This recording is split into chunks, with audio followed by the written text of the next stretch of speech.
Good afternoon, everybody, and welcome to another SRP Lunchtime webinar in association with AURPO. Today is a special one as it is the 40th anniversary of the Chernobyl incident. Wow. So, as always, just a couple of the ground rules first before we start. This webinar will be recorded and will be available afterwards on the YouTube channel.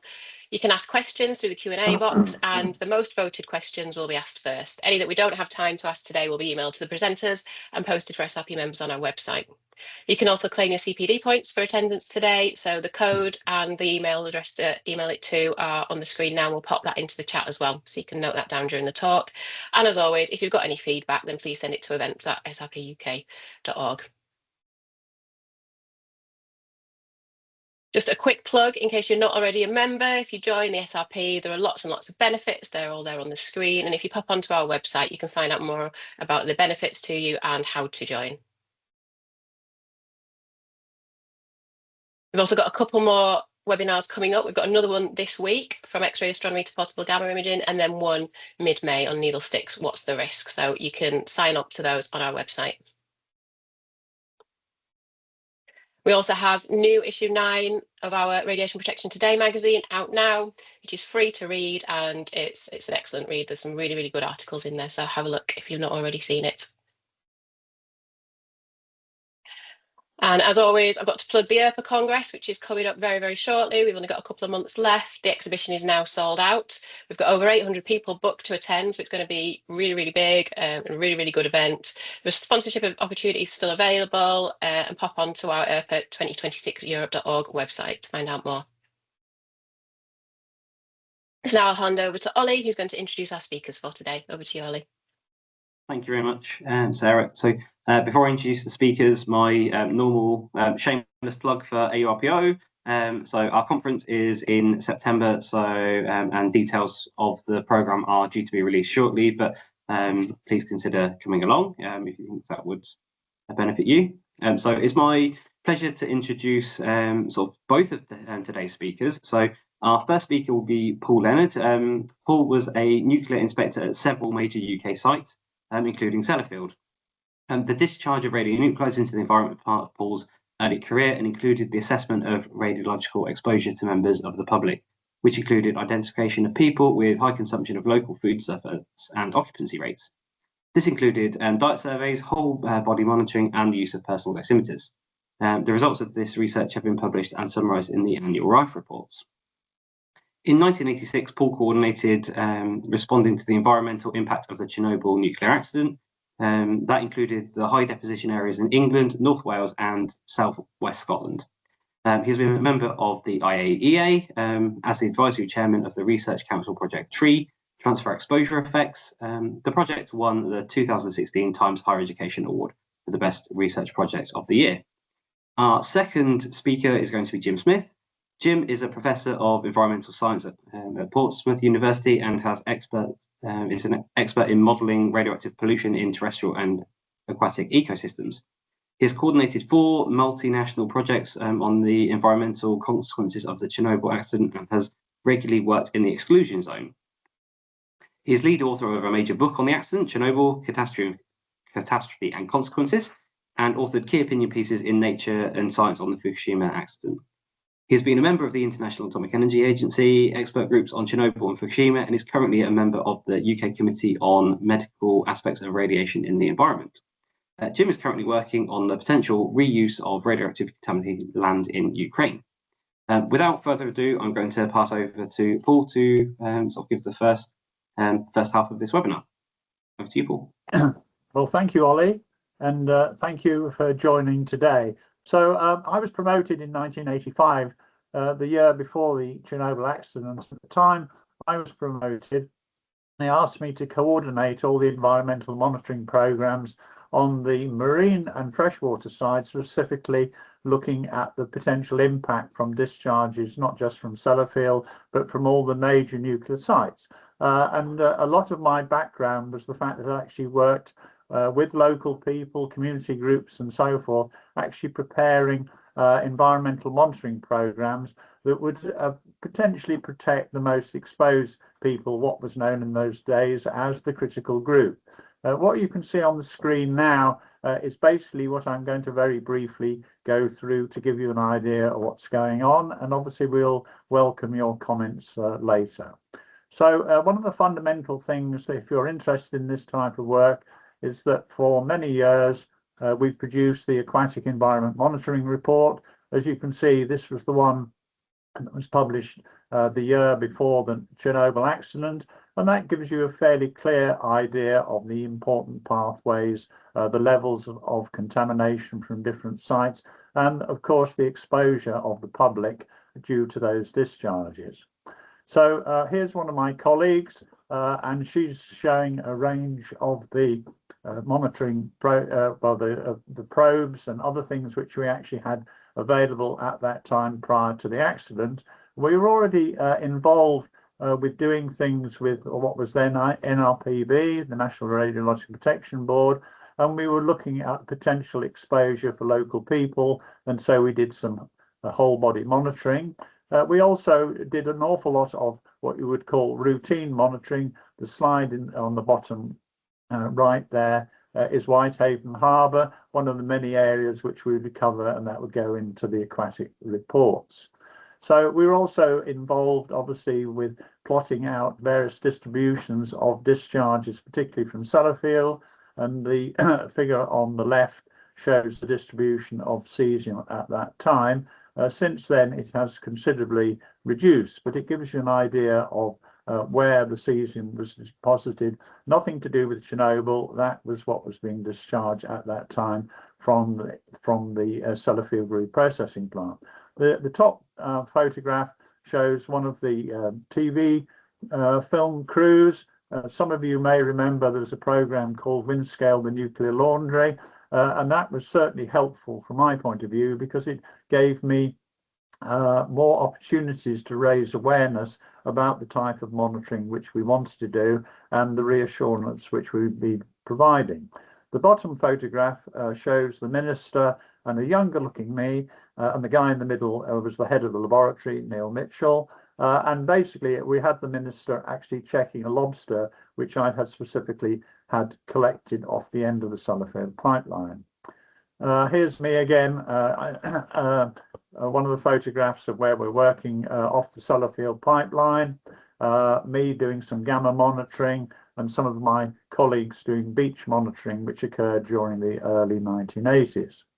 Also, we wanted to, because of the potential discharge from Sellafield of hot particles, we designed this equipment, which, as you can see, was used on this tractor, and ever since then there's if you like opportunities for further monitoring have been undertaken, and we've obviously asked the Sellafield nuclear site to continue to do this work while we continue to provide some form of check monitoring.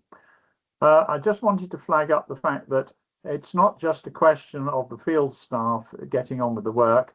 This slide on the left shows you specifically a day that we planned. So we've got admin staff as well as technical staff there. This was after the Chernobyl accident, but the whole idea was that they could understand some of the challenges of actually getting to do this work. The slide on the bottom right here shows you collecting these water samples. Again, quite hazardous areas to collect material, but very important in terms of collecting from the right place and the right area. So one of the things that we were able to do was to organise a high volume air sampler. As you can see from the photograph, this was set up at St Bees, which is just to the north of Sellafield, and at that time there were quite a lot of different tachycloths which again were capable of absorbing radionuclides from the air. This slide I've obviously wanted to show you very quickly the fact that this is obviously, you can argue, a bit of a cartoon, but it's extremely useful, and I'm grateful obviously for the European Union, the IRSN, for providing this type of information. The crucial thing was that, as we have in the UK today, there were easterly winds, and so basically we found that the material which was drifting as a cloud coming into the UK came from the east. Now, I suppose the main thing to say, of course, is that usually, bearing in mind that the accident occurred on the 26th of April, I was aware of the readings which had been taken up in Sweden, which were showing high levels of radiation, nothing to do with anything from the Swedish nuclear site. But the first thing I really knew about the fact of the Chernobyl accident having happened within the UK was when I was working at home, and sure enough, one of my colleagues rang up and said, "You're not going to believe this. Our Geiger counters are giving high levels of gamma radiation, and what do we do about it?" So we obviously talked about how these different levels were being detected. Needless to say, there were no mobile phones. It was all public call boxes in those days. So I obviously notified the Ministry of Agriculture and Fisheries and Food headquarters, and also I notified colleagues at the Lowestoft lab. What we were able to show on the basis of the high volume air sample I showed you earlier was that there were a range of nuclides which were not specific from a routine discharge point of view, but they were very relevant in terms of a nuclear accident.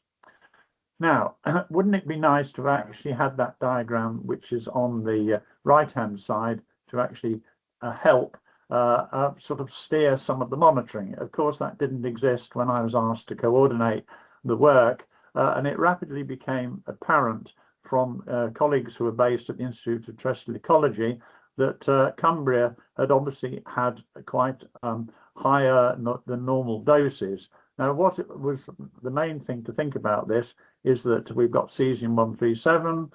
There were other radionuclides such as iodine and cesium-134. But the main thing is that how much did it rain? And so we obviously asked the Met Office to have a look at where different rainfall had occurred across the country. And the map that you're seeing on the right helps to actually ascertain what was happening where. That obviously then meant that we could have a think about where we would be able to send people. Also, although I was based at Lowestoft, I was based also coming down to London to liaise with people who were based in another laboratory, which was at Weybridge. Crucially to say was that the Lowestoft team, there were about 100 staff involved with radioactivity work at that time, and we were fairly familiar with all sorts of emergency planning. And as part of my duties before the Chernobyl accident, I'd arranged for training courses and familiarity of equipment and so forth.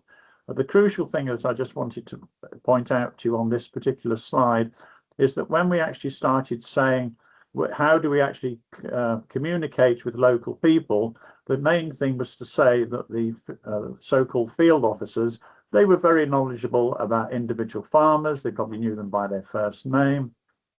They knew the whole areas where different sheep, cattle and so forth might be grazing, and particularly important was the fact that they could cooperate with us and help us provide special teams coming in to do the analysis. Obviously, I was involved with daily reporting to MAF headquarters, writing ministers' briefs, and obviously very occasionally having media interest.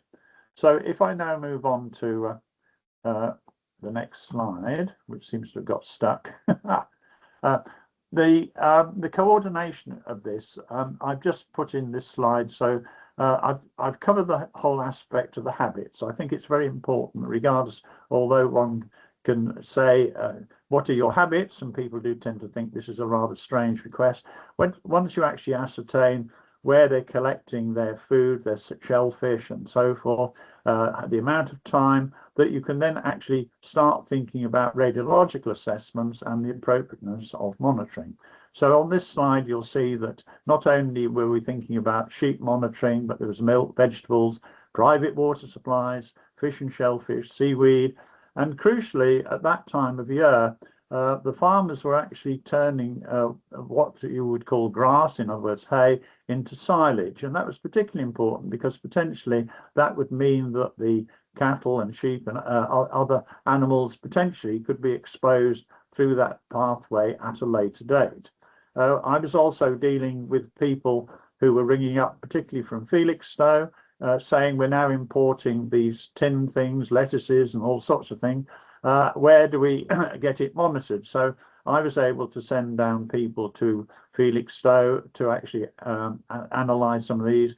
And also we had various materials, foodstuffs, which were sent to us at Lowestoft, where we could analyze it. As I've already said, the crucial point from this little introduction is where it rains is where the deposition occurred, and particularly that was in Cumbria, North Wales, Dumfries and Galloway, and to a much lesser extent the Isle of Man and some of the other parts of Scotland and so forth. I suppose coordination is an important thing to say, because universities, research council members and various other people were very important with actually providing data. This slide attempts just on one slide to try and show you the challenge, certainly bearing in mind that I started this work, which took over my life for about 3 years.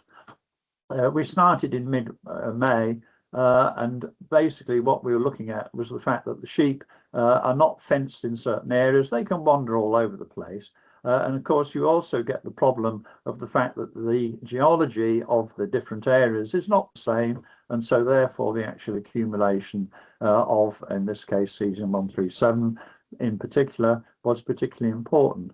Colleagues working in food safety came up with the famous 1,000 becquerels per kilogram conservative limit. And we calibrated various carboys and things so that we can actually ascertain different responses to different sizes of sheep. The photograph on the right shows you somebody using a sodium iodide detector to monitor a sheep. And you can see from the slide that this is where the numbers start getting amazing. So we had almost 9,000 farms under restriction. And don't forget, there are well over 4 million sheep. So this was clearly going to be logistically very difficult. And at the time, I was helping try and sort all these things out.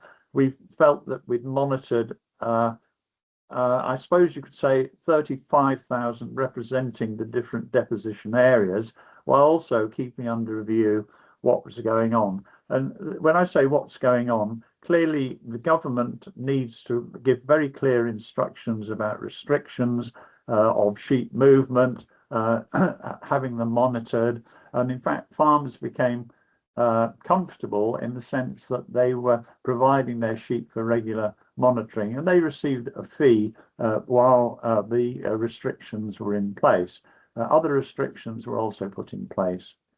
So in terms of sort of where we were about 10 years ago, I was involved with putting together reports which now include the terrestrial as well as the aquatic pathways. I was very lucky to have trained staff who were very keen to demonstrate their skills, and particularly with ICRP in mind, IAEA and so forth, we had a very good team of people collecting data so we could correlate between people's habits, radionuclide concentrations and specific diets. It's important to recognize that the deposition was very highly localized. We certainly did well over 10,000 samples. Unsurprisingly, of course, the media was particularly interested in the public exposure, but in terms of the actual doses which were predicted, they were relatively small. Crucially, we've got to the situation where public reassurance is essential. And I suppose one of the main things to say is I perpetually ask, when did sheep restrictions get removed? And that was actually in 2012. The Rife reports, which I mentioned earlier, were covering all these different pathways, and there's a huge amount of information there if you'd like to follow that up.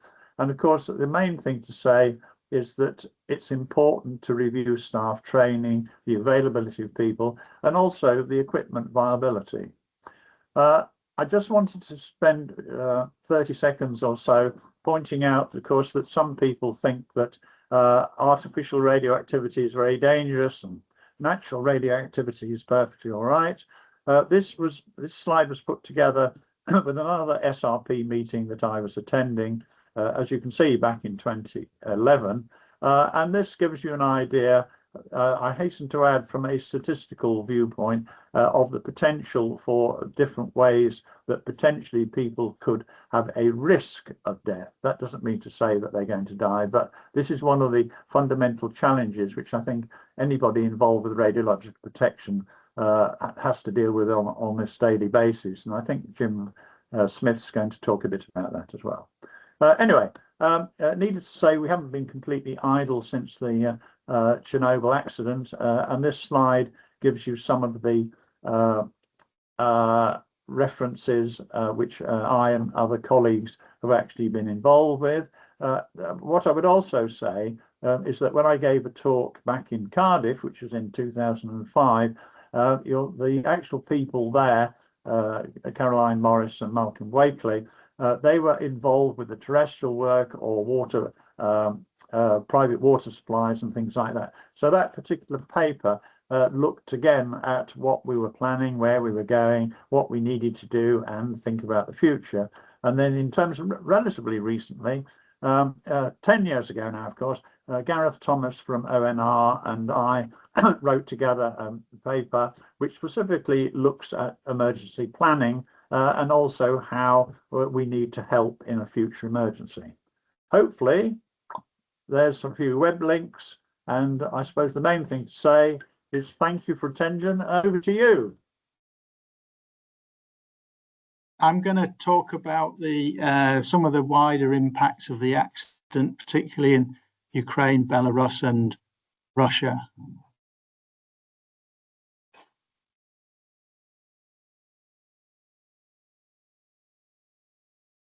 I hope, yes. Okay, I'll skip through that slide. That's the reactor after it exploded. I'm going to focus particularly on the areas that were mainly contaminated, and I want to talk about the health risks because this is something that I've been asked a lot in the last week.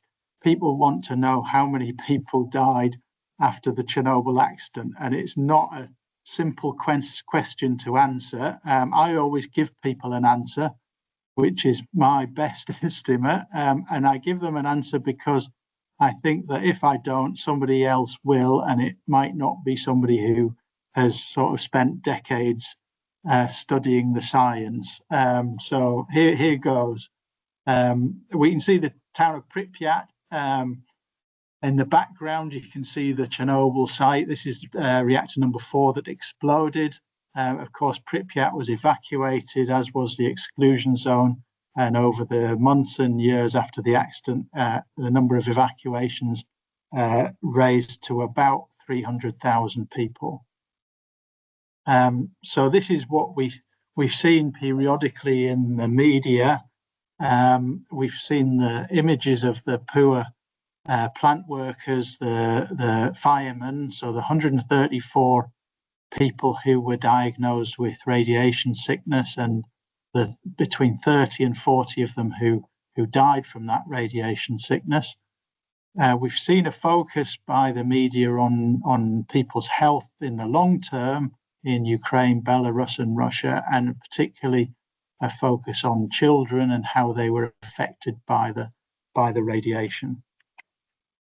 I'm going to review this. I'm sure many people are familiar with the basis for cancer risk from radiation, but I just want to go through it again because I think it's worth reminding ourselves of the why we think that 1 millisievert is pretty much okay, and maybe 100 millisieverts isn't very good for you.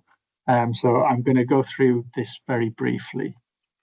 Of course, we all know about sieverts. I'm thinking of it in, we measure it as dose, but of course it's a measure of radiation risk because we, or the ICRP, attempt to put a fatal cancer risk and other health outcomes risks on the sievert. If we want to think about what the risk of a millisievert is, the one that I tend to use is a 1 in 10,000 risk of fatal cancer in later life. ICRP use 1 in 20,000 because they assume that a protracted dose or a slow dose is less damaging than the high doses we saw after or the high and acute doses we saw after the Hiroshima and Nagasaki atomic bombings. I tend not to agree with that, so I use a 1 in 10,000 risk, but the basic upshot is that 1 millisievert isn't a big risk. I show this graph quite a lot because I like it, because it's an attempt by some researchers at Oxford to put together all the evidence on radiation dose. This only shows on radiation risk. This only shows the solid cancers, but they form the majority of health impacts, or so we believe, after a radiation incident. And we can see they've put together the Japanese lifespan study, the study of the health of the Hiroshima and Nagasaki survivors, which give us kind of what you might call the gold standard of what we understand from the epidemiological evidence. But there's various other studies they've put on this graph, including medical exposures and natural exposures. What's important for understanding Chernobyl and understanding the controversy over Chernobyl, of course, is this low dose region. And here they've helpfully expanded the low dose region. And what we see is there's a lot of scatter at the low dose region. But essentially, I would say there's nothing to say that the ICRP assumption of the linear no threshold model, there's no evidence to say that that's wrong. It doesn't mean to say it's right, but there's no evidence to say that it's wrong. The problem after Chernobyl is that lots and lots of almost everybody got doses less than half a sievert, or 500 millisieverts, and the vast majority of people got doses right down at the low dose end. And it's been that's been very hard to kind of firstly estimate what the real health impacts of the accident have been, but also to explain to people that, yes, according to the LNT hypothesis, there's a risk, but that risk is very, very low. So what do we know? We know that people died from acute radiation sickness. UNSCEAR did a very good report on thyroid cancer, which showed that there, up to 2015, there have been 5,000 cases of thyroid cancer in those most affected populations of Ukraine, Belarus, and Russia. Fortunately, thyroid cancer is treatable. It's serious but treatable by iodine-131 therapy. And so the number to have died of that group is relatively low. We can see the health statistics for Belarus. So this is the country statistics, and the rise in thyroid cancer even shows up in the country statistics. Almost certainly it was underreported before the accident, but in most countries it's 1 or 2 cases per 100,000 children. In the 90s and early 2000s, it rose to 6, 7, 8 cases per 100,000 children. And of course, that's going on, not amongst children now, because iodine-131 has all decayed away in 1986. But people who were children at the time of the accident still have that elevated risk. As to other studies, the epidemiology hasn't, to my mind, been very conclusive. So we've seen an indication of a few tens of extra leukemia cases in the Russian cleanup workers, but that wasn't replicated in the Baltic state cleanup workers. There's been an indication of an increase in breast cancer in regions around Chernobyl, so northern Ukraine regions, but the study didn't find clear evidence, and the overall conclusion was that breast cancer incidence in those populations was lower than it is in Western Europe and the US, because there's there are different lifestyle factors. So in other words, the lifestyle factors outweigh any possible radiation damage. What else can we do? Well, we can make estimates, and I do tend to, not all radiation protection people like making estimates. I do it because I think that if we don't, then someone else will, and someone else who's perhaps not making evidence-based estimates. If we look at the cleanup workers, so the 600,000 people who cleaned up after the accident, mainly soldiers, but scientists and other workers. The average dose to the liquidators was about 100 millisieverts, which gives you, depending on what you believe about the LNT, a risk of early death of between 0.5 and 1%. So not insignificant, but of course, when we compare it with other things, smoking, risk of early death, 50%, and a loss of life expectancy of 10 years, whereas the loss of life expectancy to the cleanup workers is 2 to 3 months. Air pollution, if you believe, again, the air pollution hypotheses, then you can estimate a risk of early death of 1% from air pollution in cities worldwide, including London. The epidemiology has been hard, and there's not really been clear evidence of increased or mortality or cancer incidence due to radiation in those groups. There's a good study done in Estonia of quite a small cohort, which found that there was an increase in cancer risk in that group, but that was due to alcoholism and diet, I think it was, and socioeconomic factors. They didn't find an increase due to radiation. So they found that the liquidator group in Estonia, quite a small cohort, so not much statistical power, but they found that they were smoking and drinking more than other similar groups, and that made the epidemiology very difficult. If we look at the collective doses, then the UNSCEAR estimated 300,000 person sieverts across Europe from Chernobyl. To put that in context, atmospheric weapons testing, about 30 million person sieverts from the 1960s, 1970s weapons testing. Natural radiation in Europe, about 2 million person sieverts per year. And so if we look at collective doses, Chernobyl's relatively small. I don't write it down, but if we want to make a projection and we believe the linear no threshold hypothesis, we could estimate about 15,000 early deaths from Chernobyl, from all those doses added up over Europe. And again, I always try and put that in context. For example, of 25,000 estimated early deaths every year in the UK from air pollution, so much, much bigger. The social and psychological impacts of Chernobyl have been really huge. I was involved in the Chernobyl Forum report, and the health part of that, so this was 20 years after the accident, the health part of that concluded that the mental health impact of Chernobyl is the largest public health problem unleashed by the accident to date. And I believe that's true. I mean, I would have said the social, economic, and mental health impact.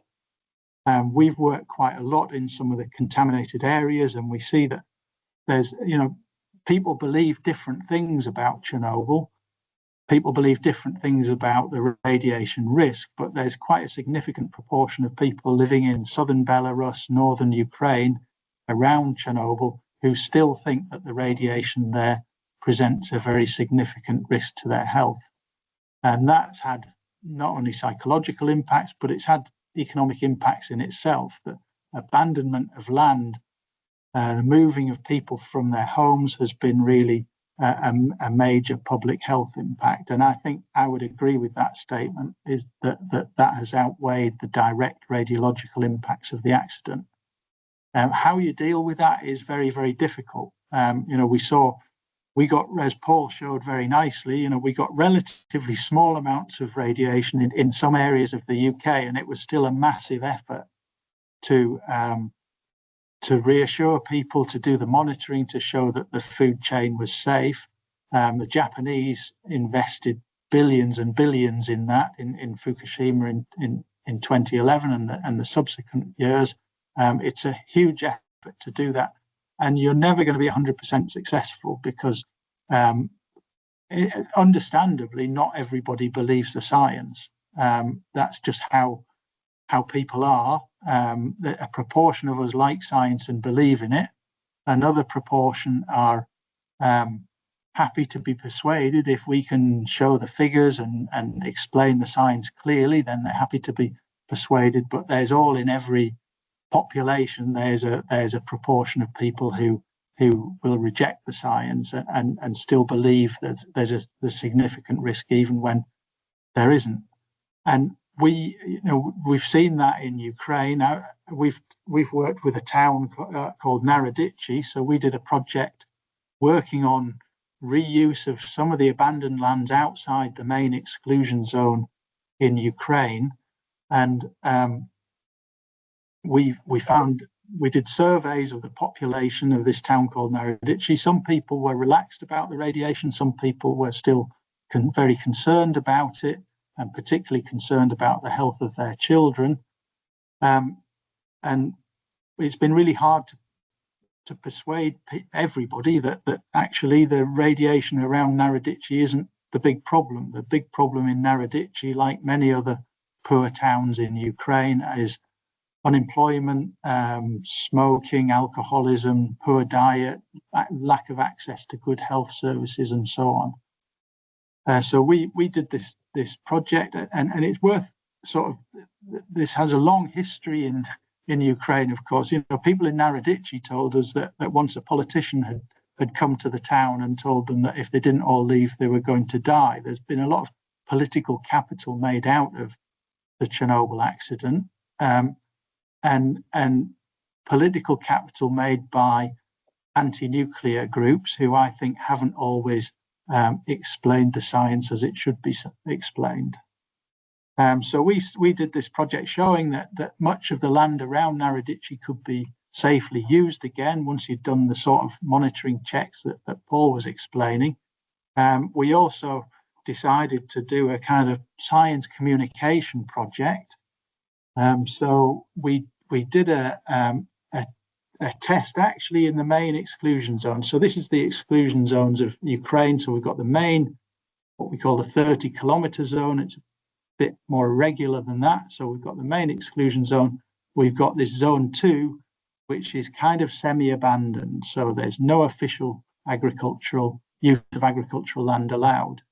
We did an experiment near Chernobyl town in the main exclusion zone, and we grew some grain. So we grew some wheat and barley and rye. And we found that the grain was just a bit above the Ukrainian limit. It was about 22 becquerels per kilogram of strontium-90, which is slightly above the Ukrainian limit. It's much below the EU limit, but it was above the Ukrainian limit. But when we fermented the grain and distilled it, we couldn't find any radioactivity in the final distillate. So the radioactive strontium, cesium, plutonium, little bits of plutonium that were there, they stayed in the waste product, and the final distillate was completely free of Chernobyl radioactivity. It still had, like everything else, carbon-14 in it, of course. And so we set up the Chernobyl distillate alcohol project. So we set up a social enterprise called the Chernobyl Spirit Community Interest Company. And we work with a distillery in Ukraine who specialize in fruit alcohols. And so every autumn, they go out to these semi-abandoned villages and they buy apples from people. So they buy apples from people's gardens, from abandoned orchards, and then they ferment it and distill it to make an apple schnapps and an apple brandy. And we now sell that in the UK and in 6 EU countries online, and we're making profits. It's kind of a hard sell in some respects, but it's a kind of unique and niche product. But we've sold about 8,000 bottles since 2021 and raised £50,000 donated to support Ukraine. And we're doing this as a charity. We haven't taken any profits ourselves and we're not paying ourselves. So it's kind of not really a viable business, but we are managing to raise money to support Ukraine. and to do the job which I think is equally important, which is to explain a bit about radiation and to show that not everything is as bad as it seems around Chernobyl. So we've made donations to the high school. Anonymously, we make donations to the high school and various other good causes in Ukraine. That's the end of my talk. So if you want more information, there was a new scientist podcast out. Actually, it was out just last week, where we taste the atomic spirit. I did a more or less talking about the cancer risks, and I'm sure that in the Q&A people might want to dispute the figures that I give, which I would be very happy to discuss, and various other things. And if you want to buy a bottle, it's www.atomicvodka.com, and you'll be supporting not only Ukraine but communication of radiation protection science. So that's my talk finished. Thank you.